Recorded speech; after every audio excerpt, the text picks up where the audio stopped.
ನಾವು ಓದಿಕೊಳ್ಳೋಣ. ಯಾರಾದರೂ ಒಬ್ರು ಕನ್ನಡದಲ್ಲಿ ಓದ್ರಿ.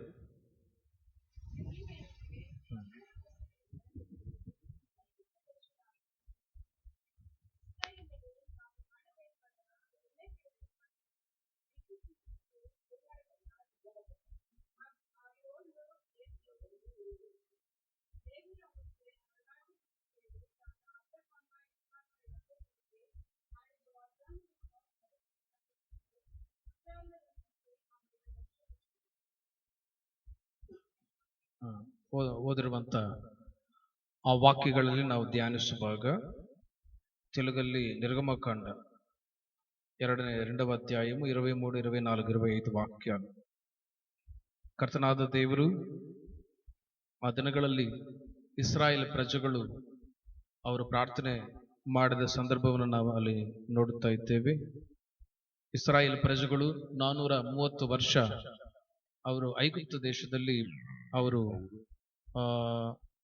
ಒಂದು ಅನೇಕವಾದ ಕೆಲಸ ಕಾರ್ಯಗಳನ್ನು ಮಾಡುತ್ತಾ, ಮುಖ್ಯವಾಗಿ ಅವರಿಗೆ ಸಮಾಧಾನ ಇಲ್ಲದ ಪರಿಸ್ಥಿತಿಯಲ್ಲಿ ಐಗುಪ್ತ ದೇಶದ ಅರಸನಾದ ಆ ಫರೋಹನು ಕೂಡ ಅವರನ್ನು ತುಂಬಾ ಹಿಂಸೆ ಪಡಿಸಿ ಅವರನ್ನ ತುಂಬಾ ಆಳಿಸುವಂತ ಒಂದು ವಿಧಾನವನ್ನು ಕೂಡ ಅಲ್ಲಿ ನೋಡುತ್ತಾ ಇದ್ದೇವೆ.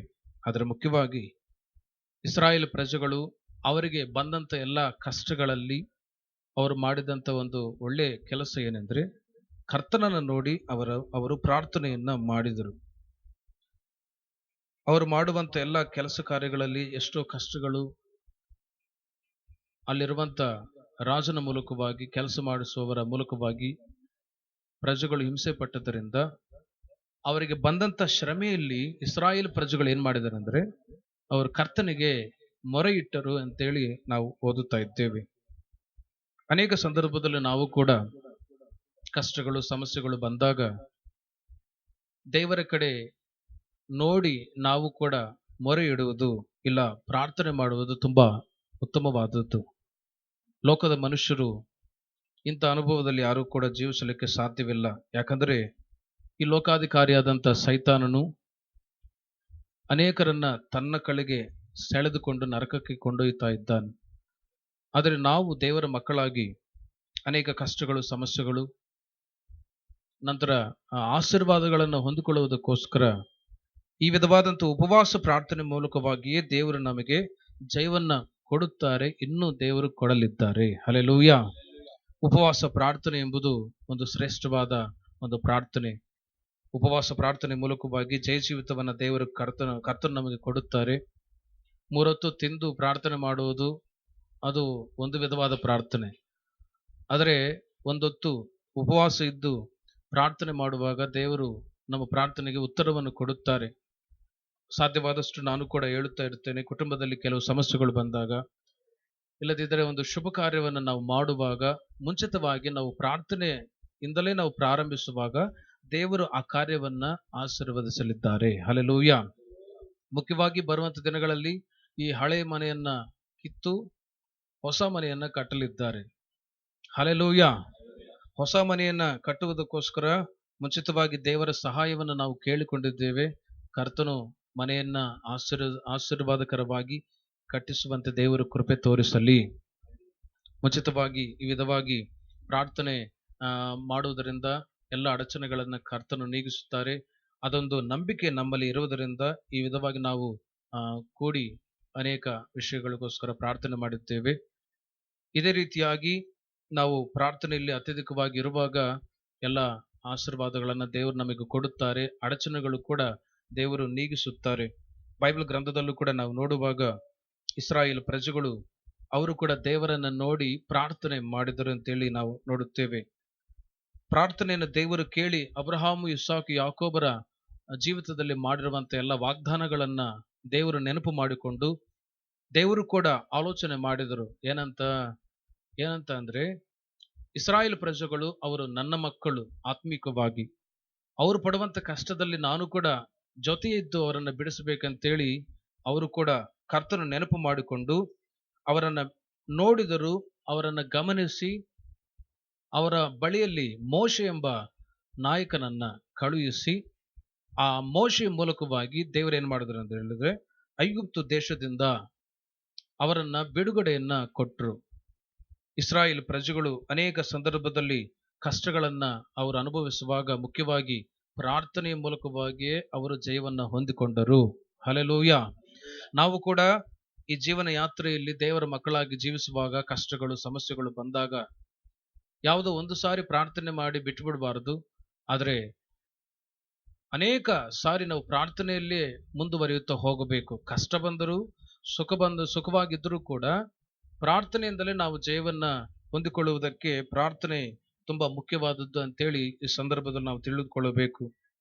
ದೇವರ ವಾಕ್ಯದಲ್ಲಿ ಹಲವು ಸಂದರ್ಭದಲ್ಲಿ ನಾವು ನೋಡುವಾಗ ಇಸ್ರಾಯೇಲ್ ಪ್ರಜೆಗಳು ಅನೇಕ ಸಾರಿ ದೇವರನ್ನ ಪ್ರಾರ್ಥನೆ ಮಾಡಿದರು, ಮೊರೆ ಇಟ್ಟರು. ನಂತರ ಆತ್ಮಿಕ ಕಾರ್ಯಗಳ ಮೂಲಕವಾಗಿ ಅವರು ಸೈತಾನನ್ನ ಜಯಿಸಿದರು ಅಂತೇಳಿ ನಾವು ನೋಡುತ್ತೇವೆ. ಇಸ್ರಾಯೇಲ್ ಪ್ರಜೆಗಳು ಒಂದು ಸಾರಿ ಮೊರೆ ಇಟ್ಟರು, ನಂತರ ಅವರು ಕೆಲವು ಆತ್ಮಿಕ ಕಾರ್ಯಗಳ ಮೂಲಕವಾಗಿ ಆ ಸೈತಾನನನ್ನ ಜಯಿಸಿದರು. ಫರೋಹನು ಅಂತ ಹೇಳಿದರೆ ಸೈತಾನನಿಗೆ ಸಾದೃಶ್ಯವಾಗಿದೆ. ಆ ಸೈತಾನನನ್ನ ಜಯಿಸುವುದಕ್ಕಾಗಿ ದೇವರ ಮಕ್ಕಳು ಕೂಡ ಮುಖ್ಯವಾಗಿ ಪ್ರಾರ್ಥನೆ ಮಾಡಿದರು. ನಂತರ ಮೋಶೆ ಹೇಳಿದ ಮಾತಿನ ಪ್ರಕಾರ ಅವರು ಜೀವಿಸುತ್ತಾ ಬಂದರು. ನಮ್ಮ ಜೀವಿತದಲ್ಲೂ ಕೂಡ ಪ್ರಾರ್ಥನೆ ಮುಖ್ಯವಾದದ್ದು. ಎರಡನೇದಾಗಿ ನಮ್ಮ ಆತ್ಮಿಕ ಜೀವಿತದ ಬೆಳವಣಿಗೆ ಮೂಲಕವಾಗಿ ನಾವು ಕೂಡ ಲೋಕವನ್ನ, ಪಾಪವನ್ನ, ಸೈತಾನನನ್ನ ಜಯಿಸುವುದಕ್ಕೆ ಸಾಧ್ಯವಾಗುತ್ತದೆ. ಹಲ್ಲೆಲೂಯಾ. ನಾವು ಆತ್ಮಿಕವಾಗಿ ಬೆಳೆಯುವಾಗ, ಪ್ರಾರ್ಥನೆಯಲ್ಲಿ ಬೆಳೆಯುವಾಗ ಖಚಿತವಾಗಿ ಫರೋಹನನ್ನ, ಸೈತಾನನನ್ನ ಜಯಿಸುವುದಕ್ಕೆ ಸಾಧ್ಯ. ಇಲ್ಲದಿದ್ದರೆ ಜಯಿಸಲು ಸಾಧ್ಯವಿಲ್ಲ. ಲೋಕದಲ್ಲಿ ಎಷ್ಟೋ ಜನ ಜಯಿಸಲಾರದೆ ಕಷ್ಟಗಳನ್ನ ಪಡುತ್ತಾ ಅನೇಕರು ಆತ್ಮಹತ್ಯೆ ಮಾಡಿಕೊಂಡು ಸಾಯ್ತಾ ಇದ್ದಾರೆ. ಆದರೆ ದೇವರು ನಮ್ಮನ್ನು ಈ ದಿನವರೆಗೂ ಕೂಡ ಕಾಪಾಡುತ್ತಾ ಬಂದಿದ್ದಾರೆ ಅಂದ್ರೆ ಇದು ದೇವರ ಕೃಪೆ ಮಾತ್ರವೇ. ಬೈಬಲ್ ಅಲ್ಲಿ ನಾನು ಸಂಕ್ಷಿಪ್ತವಾಗಿ ಕೆಲವು ವಿಷಯಗಳನ್ನು ಹೇಳುತ್ತೇನೆ. ಇಸ್ರಾಯೇಲ್ ಪ್ರಜೆಗಳು ಮೊರೆ ಇಟ್ಟಾಗ ದೇವರವರನ್ನು ಬಿಡಿಸಿದರು.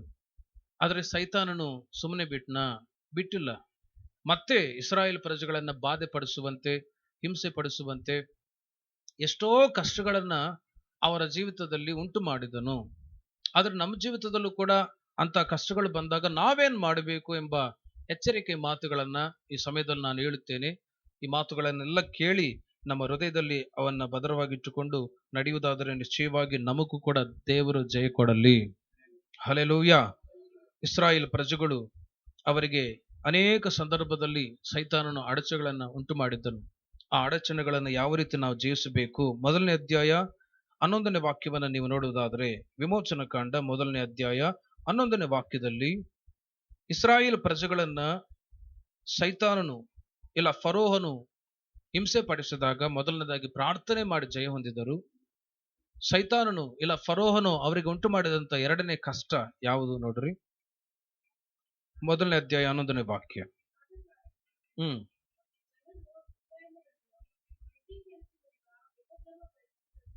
ಬಿಟ್ಟಿ ಕೆಲಸದಿಂದ ಅವರನ್ನು ಉಪದ್ರವ ಪಡಿಸಿದನು.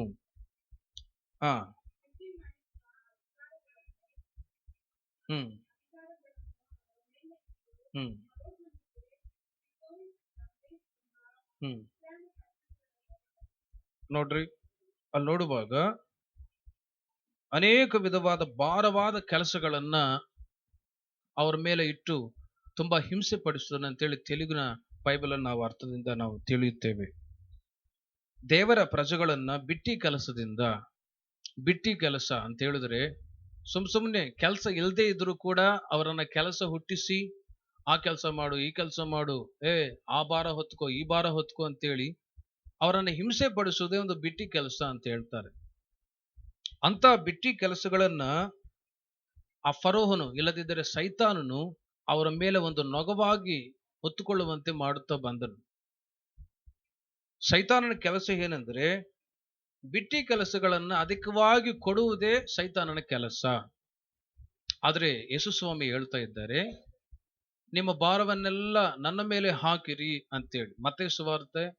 ಮತ್ತೇನು ಬರೆದ ಸುವಾರ್ತೆ 11ನೇ ಅಧ್ಯಾಯ 28ನೇ 29ನೇ ವಾಕ್ಯ ನೀವು ಆಮೇಲೆ ಓದಿಕೊಳ್ಳುವುದಾದ್ರೆ ಅಲ್ಲಿ ಯೇಸು ಸ್ವಾಮಿ ಹೇಳ್ತಾ ಇದ್ದಾರೆ, ನೀವು ನಿಮ್ಮ ಭಾರವನ್ನ ನನ್ನ ಮೇಲೆ ಹಾಕಿರಿ, ನಾನು ನಿಮ್ಮ ನೊಗವನ್ನ ಹಗುರ ಮಾಡುತ್ತೇನೆ ಅಂತೇಳಿ ಯೇಸು ಸ್ವಾಮಿ ಹೇಳ್ತಾ ಇದ್ದಾರೆ. ಸೈತಾನನು ಒಂದು ಕಡೆ ಭಾರವಾದ ಬಿಟ್ಟಿ ಕೆಲಸಗಳನ್ನ ನಮ್ಮ ಮೇಲೆ ಹೊತ್ತುಕೊಳ್ಳುವಂತೆ ಮಾಡುತ್ತಿರುವಾಗ ಯೇಸು ಸ್ವಾಮಿ ಹೇಳ್ತಾರೆ, ಆ ನೊಗವನ್ನ ಭಾರವನ್ನ ನಾನು ನೀಗಿಸುತ್ತೇನೆ ಅಂತೇಳಿ. ಅಂತ ಸಂದರ್ಭದಲ್ಲಿ ನಾವೇನ್ ಮಾಡ್ಬೇಕಂತ ಹೇಳಿದ್ರೆ, ನಮ್ಮ ಭಾರವನ್ನ, ನಮ್ಮ ನೊಗವನ್ನ, ನಮ್ಮ ಬಿಟ್ಟಿ ಕೆಲಸವನ್ನ, ನಮ್ಮ ಭಾರವನ್ನ ಯಾರ ಮೇಲೆ ಹಾಕ್ಬೇಕು? ದೇವರ ಮೇಲೆ, ಯೇಸು ಸ್ವಾಮಿ ಮೇಲೆ ಹಾಕ್ಬೇಕು. ಅವಾಗ್ಲೇ ನಮ್ಮ ಭಾರವನ್ನ ದೇವರು ನೀಗಿಸುತ್ತಾರೆ. ಒಂದ್ಸರಿ ನಾನು ಸಭೆಯಲ್ಲಿ ಹೇಳಿದೆ, ಒಬ್ಬ ಸಂತೆಗೆ ಹೋಗಿ ಒಂದು ಆಲೂಗಡ್ಡೆ ಆ ಮೂಟೆಯನ್ನ ಹೊತ್ಕೊಂಡು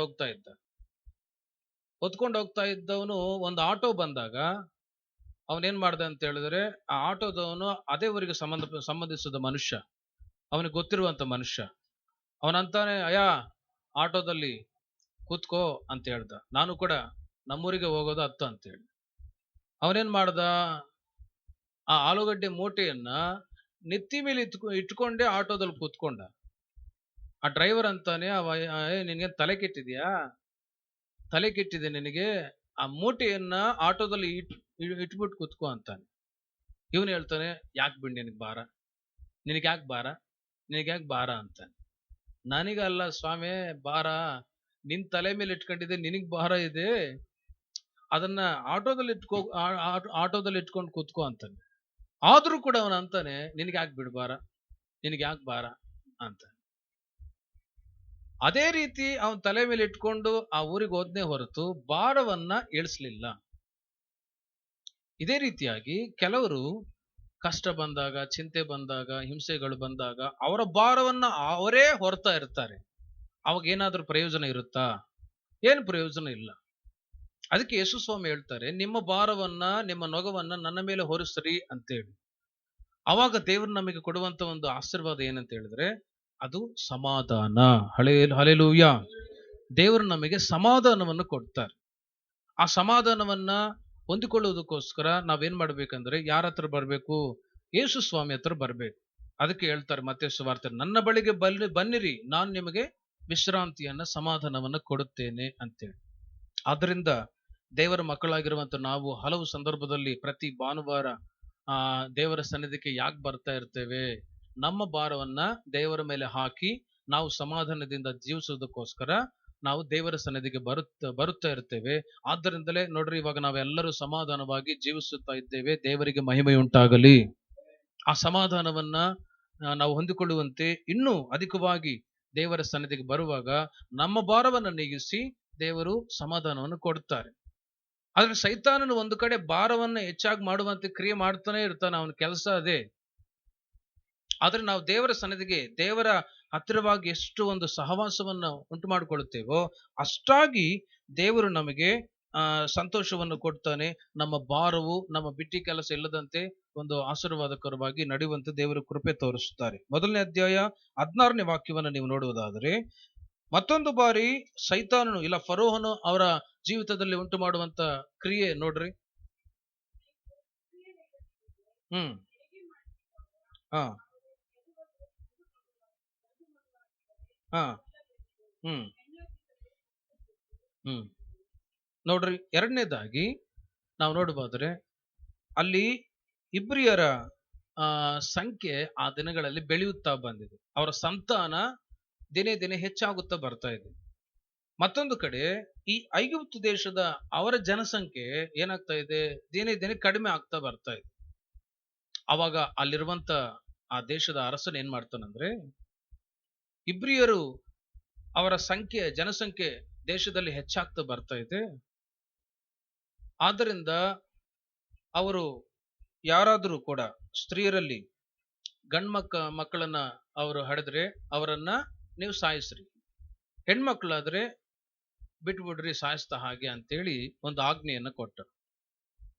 ಆದ್ರೆ ಅವರು ಹೆರಿಗೆ ಮಾಡುವುದಕ್ಕೆ ಹೋದಂತ ಕೆಲವರು ಅವ್ರೇನ್ ಮಾಡಿದ್ರಂದ್ರೆ, ಹೆಣ್ಮಕ್ಳನ್ನ ಸಾಯಿಸಿದ್ರು, ಗಂಡ್ ಮಕ್ಳನ್ನ ಬಿಟ್ಬಿಟ್ರು. ಯಾಕೆ ಗಂಡ್ಮಕ್ಳನ್ನ ಸಾಯಿಸ್ಬೇಕಂತ ಹೇಳ್ದ ಅಂತ ಹೇಳಿದ್ರೆ, ಗಂಡ್ಮಕ್ಳಾದ್ರೆ ಅವರಿಂದ ಸಂತಾನವು ಉತ್ಪತ್ತಿ ಆಗುತ್ತೆ ಅಂತೇಳಿ, ಜನಸಂಖ್ಯೆ ವಿಸ್ತರಿಸುತ್ತೆ ಅಂತೇಳಿ. ಕೆಲವು ಕುಟುಂಬಗಳನ್ನು ನಾವು ನೋಡುವಾಗ ಗಂಡ್ ಮಗು ಬೇಕು ಪ್ರಾರ್ಥನೆ ಮಾಡ್ರಿ, ಗಂಡ್ ಮಗು ಬೇಕು ಪ್ರಾರ್ಥನೆ ಮಾಡ್ರಿ, ಹೆಣ್ಮಕ್ಳೇ ಇದ್ದಾರೆ ಅಂತ. ಹೆಣ್ಮಕ್ಳು ಇದ್ರೆ ಗಂಡ್ ಮಕ್ಳು ಇಲ್ಲ, ಅಂತ ಸಂದರ್ಭದಲ್ಲಿ ಗಂಡ್ ಮಕ್ಳು ಬೇಕು ಅಂತಾರೆ. ಒಂದು ಸಂತಾನದ ಒಂದು ವಂಶ ಬೆಳೆಯಬೇಕಂತೇಳಿ ಗಂಡ್ ಮಕ್ಳನ್ನ ಕೇಳ್ಕೊಳ್ತಾ ಇರ್ತಾರೆ. ಅದು ಸಹಜವಾಗಿ ಕೇಳುವಂತ ಮಾತು.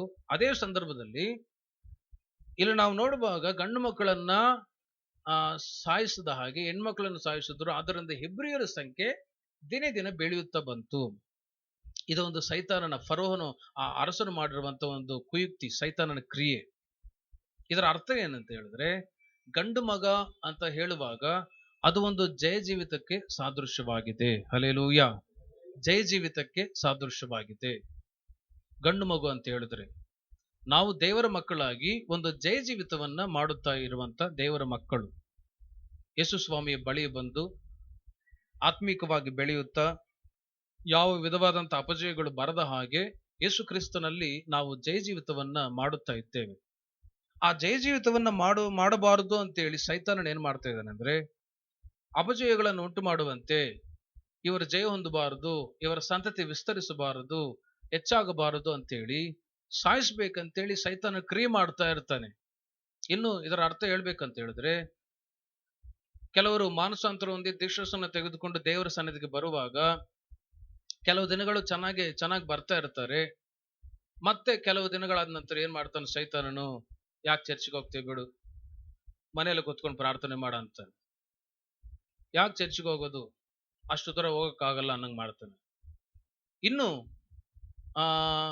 ಕೆಟ್ಟ ಕಾರ್ಯಗಳನ್ನ ಬಿಟ್ಟ ನಂತರ ದೀಕ್ಷಾಸನ ತೆಗೆದುಕೊಂಡು ದೇವರ ಮಕ್ಕಳಾಗಿ ಜೀವಿಸುವಾಗ ಏನ್ ಮಾಡ್ತಾನೆ ಅಂದ್ರೆ, ಮತ್ತೆ ಆ ಹಿಂಜರಿದು ಹೋಗುವಂತೆ ಸೈತಾನನು ಕ್ರಿಯೆ ಮಾಡ್ತಾ ಇರ್ತಾನೆ.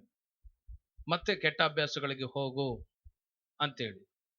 ಅವಾಗ ಕೆಲವರು ಏನ್ ಮಾಡ್ತಾರೆ ಅಂದ್ರೆ ಹಿಂಜರಿದು ಹೋಗ್ತಾ ಇರ್ತಾರೆ.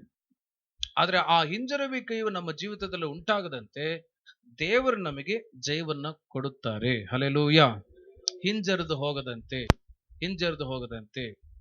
ದೇವರು ನಮಗೆ ಕೊಟ್ಟಿರುವಂತ ರಕ್ಷಣೆ, ದೇವರು ನಮಗೆ ಕೊಟ್ಟಿರುವಂತ ಮಂದಿರದ ಒಂದು ಸಹವಾಸ, ಐಕ್ಯತೆ ಏನಿದೆ ನೋಡ್ರಿ, ಅದನ್ನ ನಾವು ಯಾವಾಗಲೂ ಕಾಪಾಡ್ಕೊಳ್ತಾ ಇರಬೇಕು. ಆದ್ರೆ ಒಂದು ಕಡೆ ಸೈತಾನನು ಗಂಡು ಮಕ್ಕಳನ್ನ ಸಾಯಿಸಬೇಕಂತೇಳಿ ಆಜ್ಞಾಪಿಸ್ತಾ ಇರ್ತಾನೆ. ಆದ್ರೆ ಒಂದು ಜಯ ಜೀವಿತವನ್ನ, ದೇವರಲ್ಲಿ ಇರುವಂತ ಒಂದು ಜೀವಿತವನ್ನು ನಾವು ಯಾವಾಗಲೂ ಕೂಡ ಬಿಟ್ಟು ಬಿಡಬಾರದು. ಆದ್ರಿಂದಲೇ ದೇವರ ಮಕ್ಕಳಾಗಿರುವಂತ ನಾವು ಒಂದು ಪ್ರಾರ್ಥನೆ, ಎರಡು ದೇವರ ವಾಕ್ಯ ಇರುವಾಗ ಜಯ ಜೀವಿತವನ್ನ ಮಾಡುವುದಕ್ಕೆ ಸಾಧ್ಯವಾಗುತ್ತದೆ. ಮತ್ತೇನು ಬರೆದ ಸುವಾರ್ತೆ 4ನೇ ಅಧ್ಯಾಯ ಮೊದಲು 18 ವಾಕ್ಯಗಳನ್ನು ನೀವು ಓದುವುದಾದರೆ, ಅಲ್ಲಿ ಯೇಸು ಸ್ವಾಮಿಯ ಬಳಿಯಲ್ಲಿ ಸೈತಾನನು ಬಂದು ಶೋಧಿಸಿದನು. ಆದರೆ ಸೈತಾನನ ಅಪಜಯವನ್ನು ಉಂಟು ಮಾಡುವುದಕ್ಕೆ ಕ್ರಿಯೆ ಮಾಡ್ತಾ ಇರ್ತಾನೆ. ಆದ್ರೆ ಮೊದಲು ದೇವರ ಸನ್ನಿಧಿಗೆ ಬರಬೇಕು. ಎರಡನೇದಾಗಿ ಫಾಸ್ಟಿಂಗ್ ಪ್ರೇಯರ್ ಮೂಲಕವಾಗಿ ಜಯವನ್ನ ದೇವರು ಕೊಡುತ್ತಾರೆ. ಮೂರನೇದಾಗಿ ನೋಡ್ರಿ, ಆ ಫರೋಹನು ಮತ್ತೊಂದು ಸಾರಿ ಕ್ರಿಯೆ ಮಾಡ್ತಾ ಇದ್ದಾನೆ. 5ನೇ ಅಧ್ಯಾಯ 9ನೇ ವಾಕ್ಯ. 5ನೇ ಅಧ್ಯಾಯ ವಿಮೋಚನ ಕಾಂಡ 5ನೇ ಅಧ್ಯಾಯ 9ನೇ ವಾಕ್ಯ. ವಿಮೋಚನ ಕಾಂಡ 5ನೇ ಅಧ್ಯಾಯ 9ನೇ ವಾಕ್ಯ. ನಿರ್ಗಮಕಾಂಡಂ 5వ అధ్యాయం 9వ వాక్యం. ನೀವು ಅವರಿಂದ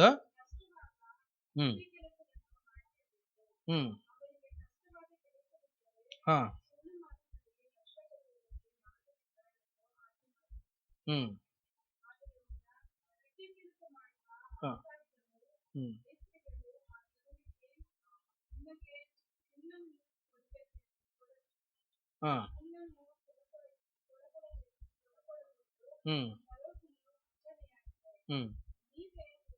ನೀವೇ ಹೋಗಿ ಎಲ್ಲಿಂದಾದರೂ ತಂದುಕೊಳ್ಳಬೇಕು.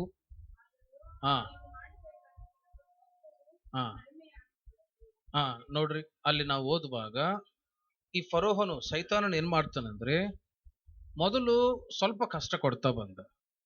ಆದ್ರೆ ಇಲ್ಲಿ ನಾವು ನೋಡುವಾಗ ಹೆಚ್ಚಾದ ಕಷ್ಟವನ್ನ ಅವನು ಕೊಟ್ಟ ಹಾಗೆ ನಾವು ನೋಡ್ತಾ ಇದ್ದೇವೆ.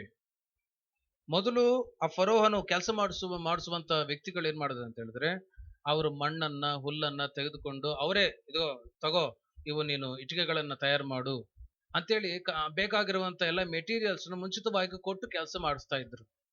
ಆದ್ರೆ ಇವಾಗ ಏನ್ ಮಾಡ್ದಂತ ಹೇಳಿದ್ರೆ, ನೀವೇ ಹೋಗಿ ಹುಲ್ಲನ್ನು ತೆಗೆದುಕೊಳ್ಬಲ್ರಿ, ನೀವೇ ಹೋಗಿ ಮಣ್ಣನ್ನ ತೆಗೆದುಕೊಂಡು ಬಂದು ಇಟ್ಟಿಗೆಗಳನ್ನ ತಯಾರು ಮಾಡ್ರಿ, ಕೆಲಸ ಮಾಡ್ರಿ ಅಂತೇಳಿ ಕೆಲಸ ಮಾಡಿಸುವವರಿಗೆ ಆಜ್ಞಾಪಿಸಿ ಇನ್ನೂ ಹೆಚ್ಚಾದ ಕೆಲಸವನ್ನ ಆತನು ಉಂಟು ಮಾಡಿದನು. ಹೆಚ್ಚಾದ ಕೆಲಸ, ಬಿಟ್ಟಿ ಕೆಲಸವನ್ನ ಅವರು ಮಾಡುವಂತೆ ಆ ಫರೋಹನು ಅವರ ಜೀವಿತದಲ್ಲಿ ಕ್ರಿಯೆ ಮಾಡಿದರು.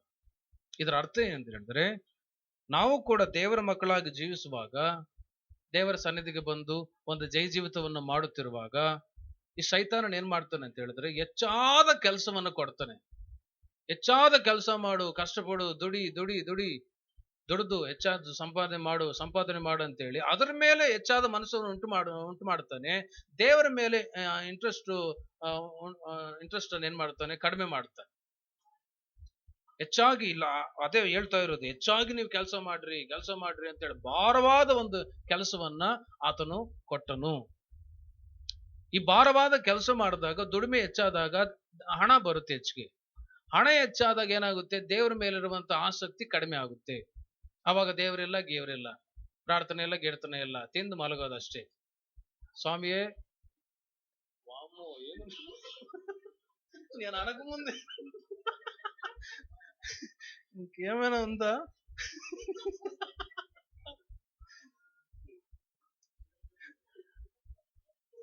ತಿಂದು ಮಲಗು ಅಂತೇಳಿ ಸೈತಾನನು ಹೆಚ್ಚಾದ ಕೆಲಸವನ್ನು ಕೊಡ್ತಾನೆ.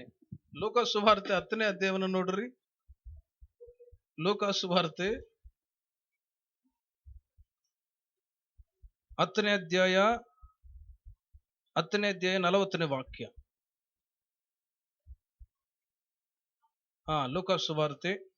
ಲೋಕನ ಬರೆದ ಸುವಾರ್ತೆ 10ನೇ ಅಧ್ಯಾಯ 40ನೇ ವಾಕ್ಯ.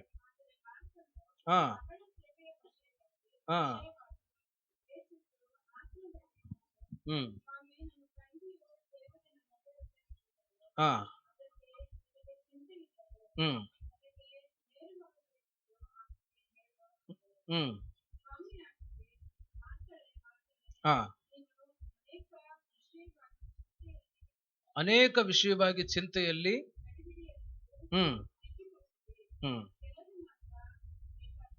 ನೋಡ್ರಿ, ಅಲ್ಲಿ ಯೇಸು ಸ್ವಾಮಿ ಹೇಳ್ತಾ ಇದ್ದಾರೆ, ಮಾರ್ತ ಮರಿಯಳು ಅಕ್ಕ ತಂಗಿರಿಬ್ರು. ಈ ಮಾರ್ತಳು ಏನ್ ಮಾಡ್ತಾ ಇದ್ರು ಅಂದ್ರೆ, ಅಧಿಕವಾದ ಚಿಂತೆ, ಅಧಿಕವಾದ ಕೆಲಸದ ಭಾರವನ್ನ ಆ ಮಾರ್ತಳು ಹೊತ್ತುಕೊಂಡಿದ್ದಾಳೆ. ಮರಿಯಳು ಯೇಸು ಸ್ವಾಮಿಯ ಪಾದಗಳ ಬಳಿಯಲ್ಲಿ ಬಂದು ವಾಕ್ಯವನ್ನ ಕೇಳ್ತಾ ಇದ್ರು. ಯೇಸು ಸ್ವಾಮಿ ಹೇಳ್ತಾರೆ, ನೀನು ಅನೇಕ ವಿಷಯಗಳ ಮೂಲಕವಾಗಿ ನೀನು ಚಿಂತೆ ಪಡ್ತಾ ಇದೀಯಾ, ಕಳವಳ ಪಡ್ತಾ ಇದೀಯಾ, ಇವೆಲ್ಲ ಬಿಟ್ಬಿಡು ಅಂತೇಳಿ.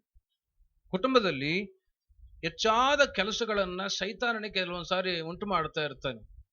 ಹೆಚ್ಚಾದ ಕೆಲಸಗಳು, ಆ ಕೆಲಸ ಮಾಡಬೇಕು, ಈ ಕೆಲಸ ಮಾಡಬೇಕು, ಅದು ಮಾಡಬೇಕು, ಇದು ಮಾಡಬೇಕಂತೇಳಿ ಪ್ರಾರ್ಥನೆ ಮಾಡೋದಕ್ಕೆ ಸೈತಾನನ ಸ್ಥಳ ಕೊಡೋದಿಲ್ಲ. ಪ್ರಾರ್ಥನೆ ಮಾಡೋದಕ್ಕೆ ಅದಕ್ಕೋಸ್ಕರವೇ ಕೆಲವರು ಪ್ರಾರ್ಥನೆಯಲ್ಲಿ ಬಂದಾಗಲೂ ಕೂಡ ಫೋನ್ ಬಂದ ತಕ್ಷಣ ಹೋಗ್ತಾ ಇರ್ತಾರೆ. ಅವಾಗ ಯಾರು ಕರಿತಾ ಇದ್ದಾನೆ ಅಂತ, ಸೈತಾನ್ ಕರಿತಾ ಇದ್ದಾನೆ ಅಂತೇಳಿ ಅರ್ಥ. ಆ ಪ್ರಾರ್ಥನೆ ಕುತ್ಕೊಳ್ಳೋದಕ್ಕೂ ಕೂಡ ಟೈಮ್ ಇಲ್ಲ ಕೆಲವರಿಗೆ. ಫೋನ್ ಬಂದಿದೆ ಅಂತೇಳಿ ಅವಾಗಲೇ ಪ್ರಾರ್ಥನೆ ಬಿಟ್ಬಿಟ್ಟು ಹೋಗೋರಿದ್ದಾರೆ. ಸೈತಾನ ನೋಡ್ರಿ ಏನ್ ಮಾಡ್ತಾನೆ ಅಂದ್ರೆ, ಪ್ರಾರ್ಥನೆಯಲ್ಲಿ ಸಮಯ ಕಳೆದ ಹಾಗೆ ಲೋಕದ ಕಾರ್ಯಗಳಲ್ಲಿ ಹೆಚ್ಚಾದ ಸಮಯ ಕಳೆಯೋದಕ್ಕೋಸ್ಕರ ಅದಕ್ಕೆ ಚಾನ್ಸಸ್ ಹೆಚ್ಚಿಗೆ ಕೊಡ್ತಾ ಇರ್ತಾನೆ. ಆದ್ದರಿಂದಲೇ ಕೆಲವರು ಆತ್ಮಿಕ ಜೀವಿತದಲ್ಲಿ ಬೆಳೆಯುವುದಕ್ಕೆ ಆಗ್ತಾ ಇಲ್ಲ.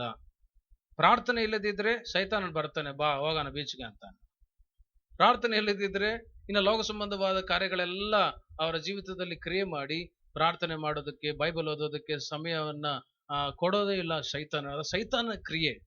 ಫರೋಹನ ಆತರ ಮಾಡ್ತಾ ಇದ್ದಾನೆ. ಅವ್ರ ಮೇಲೆ ಇನ್ನೂ ಹೆಚ್ಚಾದ ಭಾರವನ್ನ ಹೊರೋಣ,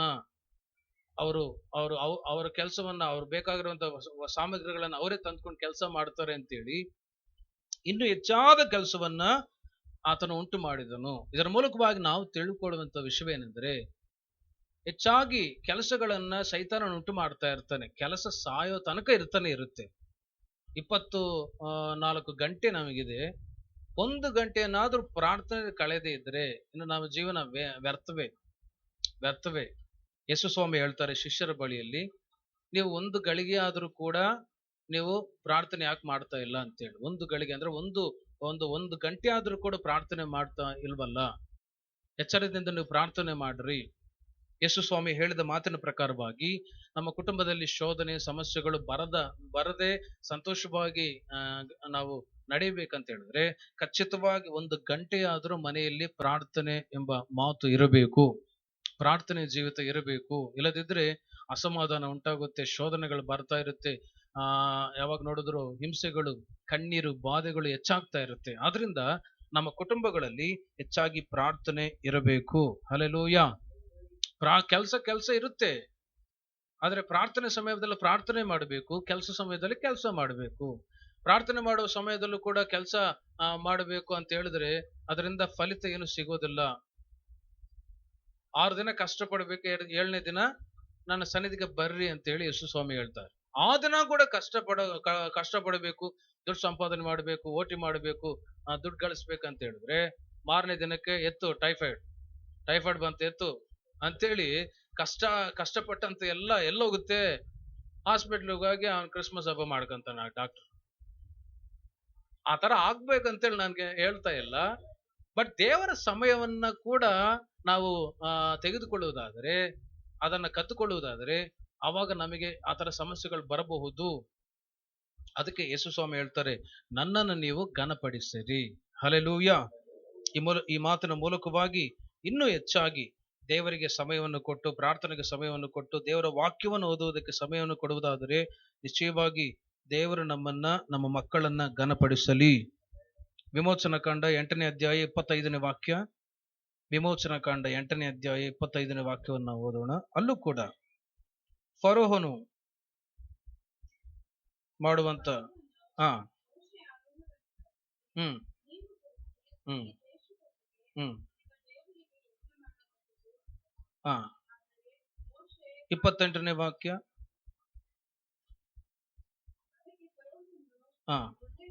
ಹ್ಮ್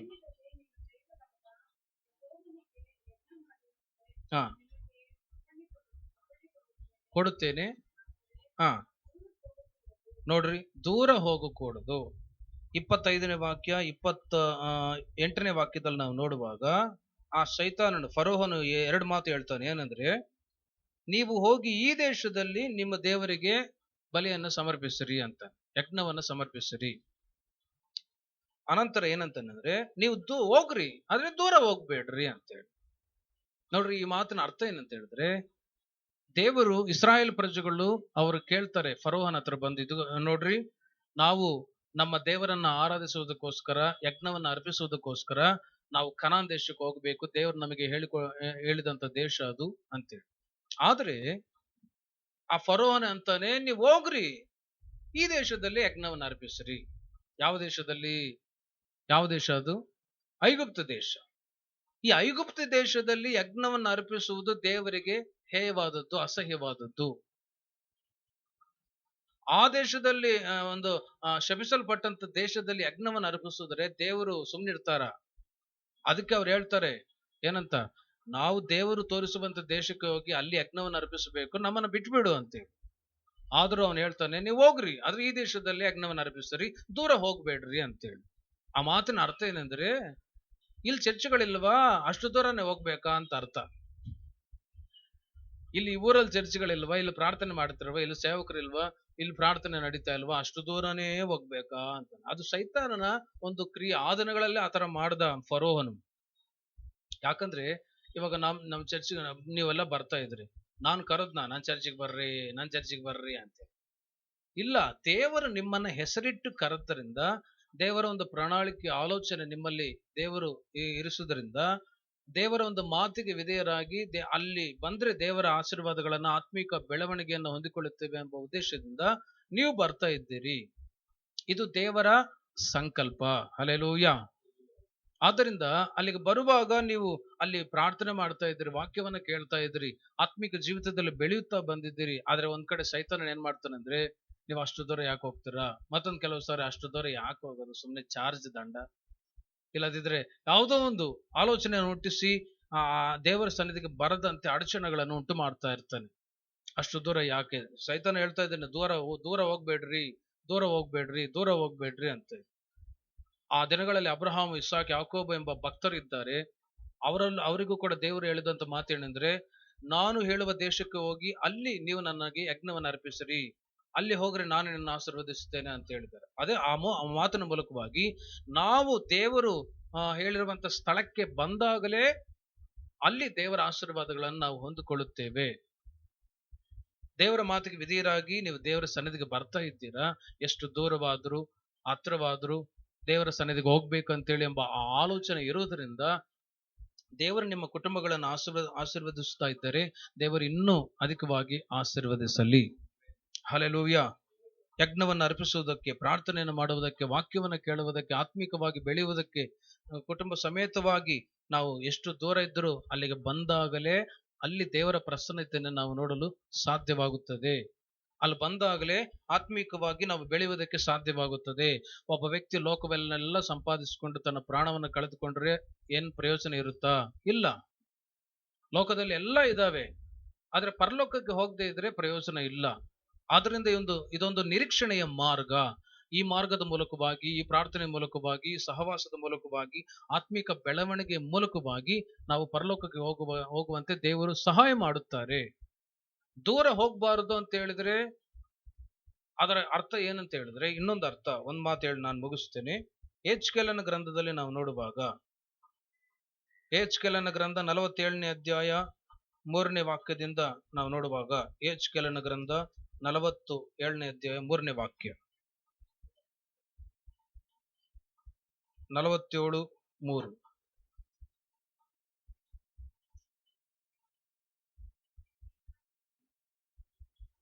ಯೆಹೆಜ್ಕೇಲನ ಗ್ರಂಥ 47ನೇ ಅಧ್ಯಾಯ. ಹಾ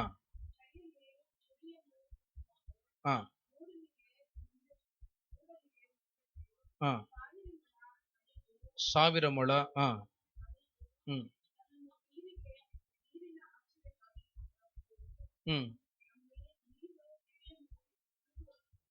ನೋಡ್ರಿ, ಮೊದಲನೇದಾಗಿ ಹೆಜ್ಜೆ ಮುಳುಗುವಷ್ಟು ನೀರಿತ್ತು. ಆಮೇಲೆ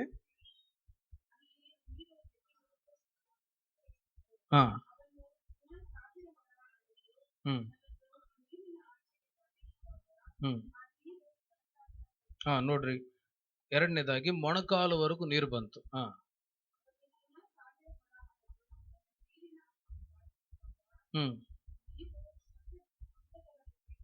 ನೋಡ್ರಿ, ನಂತರ ಏನಾಯ್ತು? ಸೊಂಟದವರೆಗೂ ನೀರು. ಆಮೇಲೆ